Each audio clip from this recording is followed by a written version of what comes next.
हमने यहाँ पर एक प्रिंसिपल कॉन्फ्रेंस की है सीबीएसई स्कूल्स की। जितने भी हमारे इंटायर अयोध्या के नियर बाय 100 किलोमीटर के रेडियस में जितने भी प्रिंसिपल्स आए हैं, उन सबको हम सम्मान दे रहे हैं और शिक्षा पर चर्चा कर रहे हैं। जैसे कि हमारे प्रधानमंत्री जी का विज़न है कि सबको शिक्षा देनी है और सबको पढ़ाना है और आगे देश को आगे लेके जाना है। इसी पर आज चर्चा हो रही है और अभी डिस्कशन चल रहा है, जिसमें मदन मोहन त्रिपाठी जीडी गोविंद स्कूल के चेयरमैन भी आए हुए हैं और प्रिंसिपल एसोसिएशन के प्रेसिडेंट्स भी आए हुए हैं और भी बहुत बड़े-बड़े जो हमारे अच्छे ऑफिसर्स हैं, वो सब लोग आए हुए हैं। जो आज का जो मेन ध्येय है एजुकेशन का, कि प्रेज़ेंट में क्या चल रहा है और फ्यूचर में क्या होने जा रहा है। इन दोनों के बीच में हम कैसे मिडल सेगमेंट को सेट करें, जिससे कि हर बच्चा पढ़ाई कर सके। आज की डेट में दिक्कत ये है कि हाई स्कूल इंटर करने के बाद बच्चे को ये पता नहीं लग पा रहा है कि उसका आगे क्या करना है। उसको इंजीनियर बनना है, उसको डॉक्टर बनना है या उसको एक क्लर्क बनना है, कुछ या कोई अधिकारी बनना है।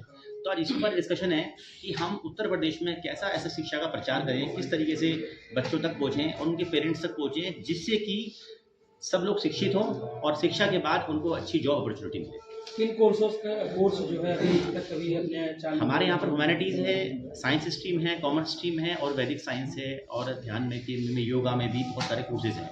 जैसे कि मैं आपसे BA, BCom, BSc, MA, MCom, SC, BTech, MTech बहुत सारे कोर्सेज़ हैं।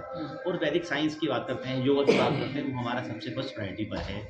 सबसे दिक्कत ये है कि आज की डेट में पता सब कुछ है, पर वेस्टर्न कल्चर का पता है कि अपने इंडियन कल्चर का नहीं पता।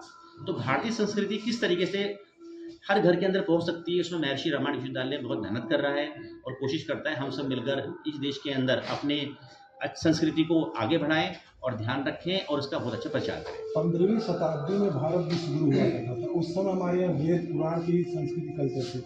उससे संबंधित क्या इस विषयों पर कुछ निर्णय बन रहा है? बहुत अच्छा प्रश्न किया आपने।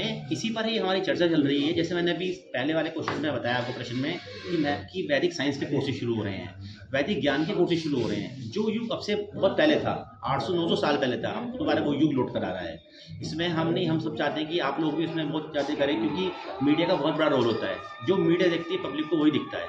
तो इस पर महर्षि रामायण विश्वविद्यालय बहुत अच्छा काम कर रहा है। कल महर्षि जी की जयंती भी है, उसी में हम इस उपलक्ष्य में उसको हर साल मनाते हैं। और जो महर्षि जी का मेन था वैदिक ध्यान और ज्ञान, इन दोनों पे हम बहुत ज़्यादा काम कर रहे हैं। क्या इस पर कोई सोच भी चल रहा है कि जैसे विश्व गुरु के समय में जो पढ़ाइयाँ होती थी, जो शिक्षा होती थी, खैर बिल्कुल व्यवस्थाएं उस समय चलती थी, अब आप में चलना, इस तरह का क्या कोई रिसर्च या इस तरह कोई बातचीत?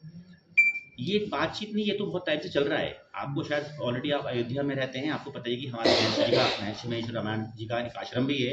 वहाँ पर आज भी वैदिक ज्ञान पर बहुत ज़्यादा क्लासेस चलती हैं, उनको सिखाया जाता है।